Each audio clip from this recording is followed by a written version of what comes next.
Alright lads, welcome back to another episode of Steven's Fight Show. In this video, we're going to be talking about Paddy the Baddy. Okay, you know what? That was a terrible impression of a Liverpool accent. I will never ever do that ever again. So, I know I am about 200 chapters behind on all of these videos, but cut me some slack. I've had a lot going on in the last few weeks. Finals week was last week. I had a lot of things to take care of, but I'm here now, and in this video we're going to be discussing about Paddy's recent fight against Jared Gordon. So Paddy Pimblett has continued to extend his run at UFC 282, or did he? That's the conversation everyone was debating about when they walked away from the event. Many people believe the decision was wrong between Paddy Pimblett and Jared Gordon, and some have even gone to the extreme to say that this was one of the worst decisions ever in MMA. Now, I believe that is a bit of an exaggeration. I'm sure there's far worse decisions in the history of the sport. But before speaking about the fight itself, let's talk a bit about a little drama that took place before the fight. So it's no secret right now that Paddy Pimblett is the biggest prospect in the UFC right now. When I think of any other young fighter in the game today,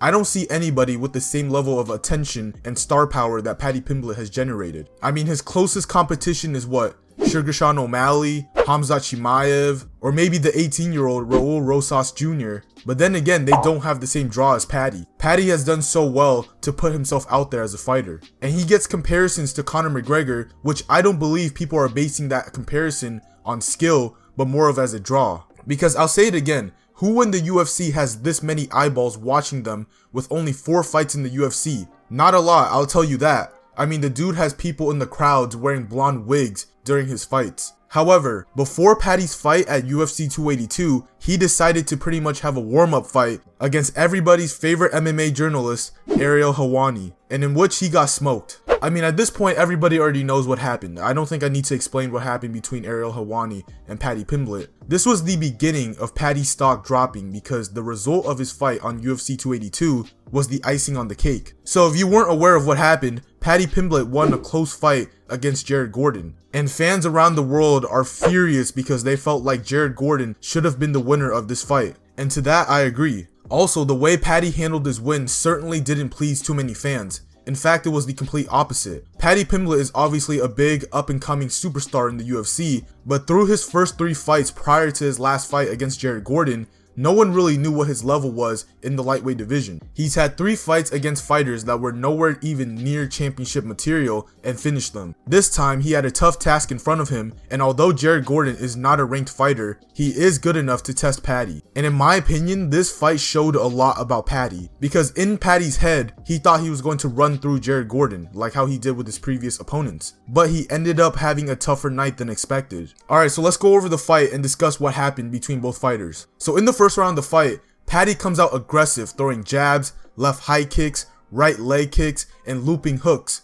And let's just say there were a lot of negatives for Paddy in this round. And for your information, the judges scored this round for Paddy Pimblett. All 3 judges scored this round for Paddy, which is bizarre because this was Jared Gordon's best round of the fight. When you watch it back, there's no case for Paddy to win this round at all. Paddy was throwing strikes with mean intentions like he always does. However, this time, he didn't have much success because of the striking defense of Jared Gordon. Gordon is not a good striker, but he has good fundamentals that prevented Paddy from landing bombs on him. And it was just a simple tight high guard that didn't allow any punches or kicks from Paddy to get through. And on the other hand, this is where it gets ugly. Paddy is known for having his chin high up in the air, and he didn't pay the price this time, but if it continues to become a habit, you best believe it will. His striking defense is terrible for many reasons. The hands are not in the right place, especially if you are not an elite striker. Having your hands down is not a textbook rule, but you can do it if you are employing footwork,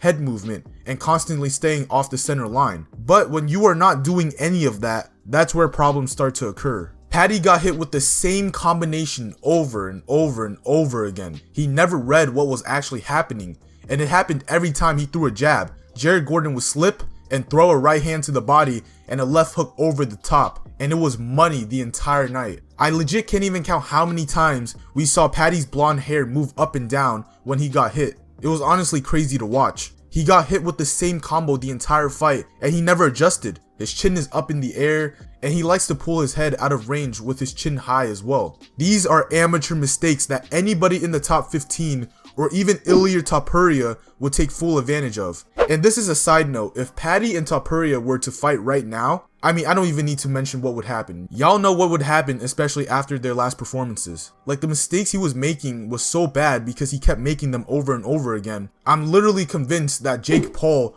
would have destroyed Paddy in a boxing spar. If they were to really run it, I guarantee you Paddy would get messed up by Jake Paul. And Paddy, he fights like a berserker, and because of that, there's too much going on at once that he doesn't have time to slow down and actually watch what his opponent is doing. Because if you notice, Paddy was able to back Gordon up a few times, but he didn't capitalize on what was the money shot. Every time Paddy would throw punches, Gordon would just shell up and raise his guard to protect himself, which is good. However, you can't guard everything in MMA. You can't defend the head, the body, and the legs at the exact same time. It's just not possible. And if you pay attention, you would see how open the body was for Paddy to attack. If Paddy would have just finished his combinations with body kicks, then good things would have happened for him. He needs to feint more too, man. Like, on top of that, he needs to make reads too. Attack what your opponent is giving you and force him to pick his poison. Because you can't say things like, oh, I'm an all-around fighter, and look like a straight up amateur on the feet. It was frustrating to see him just straight headhunt.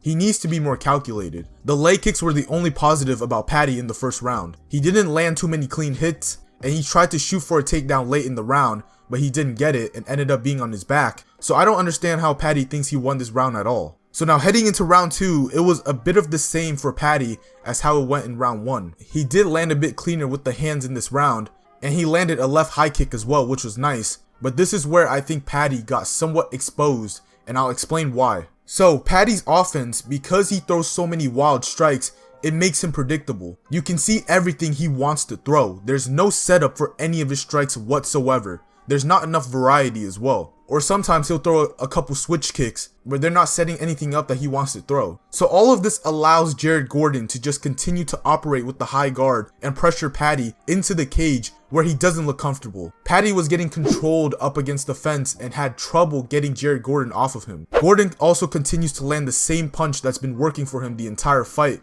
which is the left hook. Paddy did attack the body once or twice, but was still headhunting, trying to break Gordon's guard, but nothing was getting through. And watching it back, you can make a legitimate reason for Gordon to win this round because he was landing the more cleaner and the more damaging strikes. Plus, he had good control of Paddy up against the fence. However, I'm still going to edge this round for Paddy because his activity, in my opinion, outweighed Gordon's control. Because Jared Gordon, there wasn't a lot of damage with his control. And if he would have landed a few good body strikes, knees, elbows, or hooks when he had him up against the fence, then that would have secured the round easy for him. But I wouldn't disagree if you said this was also Gordon's round. Alright, so now heading into the last round, both guys needed to win this round to win the fight. And before the round started, they panned the camera to Paddy, and he looked gassed to start this round. And it's because of two things. One, his big, explosive, and wild movements that he throws in the first few rounds, those are zapping his energy. And he also has to constantly defend up against the fence because of Jared Gordon's pressure. So to start this round, what does Gordon do? He immediately pushed Paddy right back into the cage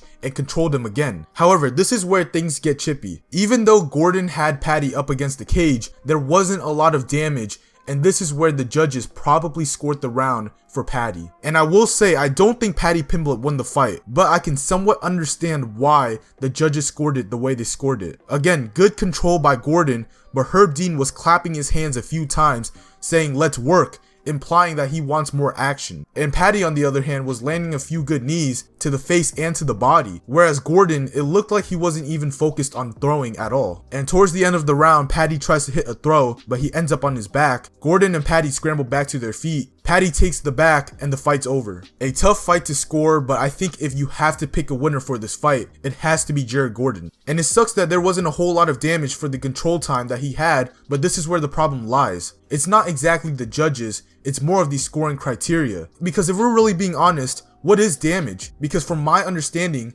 damage is clean strikes that evidently bother or hurt a fighter. But nowadays, it's becoming very subjective. I personally think the criteria for MMA or combat sports in general needs to be more specific, and there needs to be more judges. Even open scoring would tremendously make a big impact when it comes to deciding who won the fight. Because half of the time when we're watching a fight on pay-per-view, commentators don't even know who's winning the fight. Fighters don't even know as well. People are just guessing whether or not they're winning the fight. But it makes so much more sense if the fighters themselves can know if they're winning or losing. But this is a whole conversation for a different video, so I'm not going to touch on it too much. But Paddy ends up winning the fight 29-28 via UD, which was insane, and then he proceeds to ask for a fight of the night bonus. Like, the audacity to even request that after that performance that he just put up is ludicrous. And he even makes a joke about Joe Rogan paying for an interview with him, but even Joe wasn't pleased. So yeah, a controversial decision for the co-main event of UFC 282. But that's it for this video. Thank you so much for listening to what I have to say, and let me know, who do you have winning the fight? Paddy Pimblett or Jared Gordon? In your opinion, what needs to be changed to the MMA scoring criteria to eliminate faulty decisions? Drop a comment and let me know in the comment section down below. Now, if you guys enjoy content that is related to combat sports, please drop a like on this video and subscribe to my YouTube channel down below. That would be greatly appreciated. And other than that, it's been Steven, signing out.